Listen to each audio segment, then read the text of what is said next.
So let's open up with two stats. 30 to 35% of calls into the office during business hours are missed for the average dental office.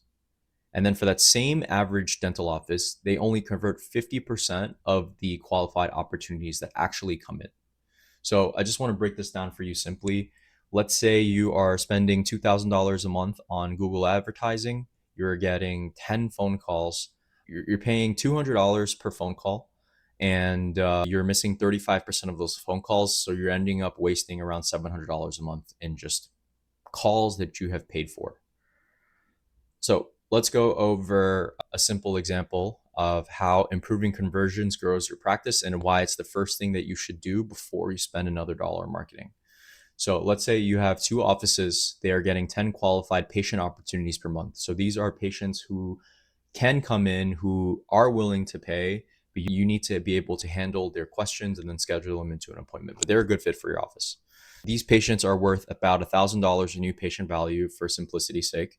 The first office, here are their stats: 65% answer rate. So out of the 10 phone calls that come in, you're actually only getting six of them. Your conversion rate is 50%. So then you actually book three of them into an appointment. And then you have a appointment show rate of 66%, which is a bit low. That means that two patients show up and then they get retained, you get to see them, and you generate $1,000 per patient, which results in $2,000 in lifetime, in 1 year patient revenue for the year. The second office, the answer rate is 90%.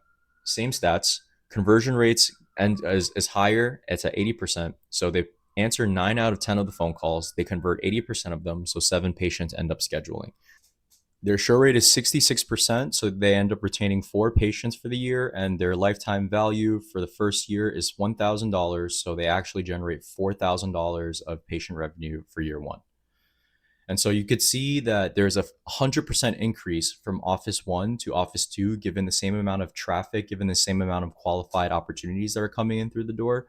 And so what you can conclude is that conversion rates and show rates are the biggest levers that you can pull in order for you to grow.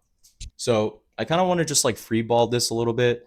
The weird part about dentistry is that if you are a single doctor practice, you're pretty much the person that is making the most amount of money because you're the one that's producing the large treatment cases.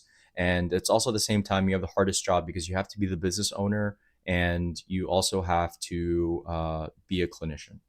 And so the challenge here is that not only do you need to do a good job while practicing and doing good clinical work, you also need to be able to create the mind space to be able to make sure that the front desk operations, your marketing, and everything is also working.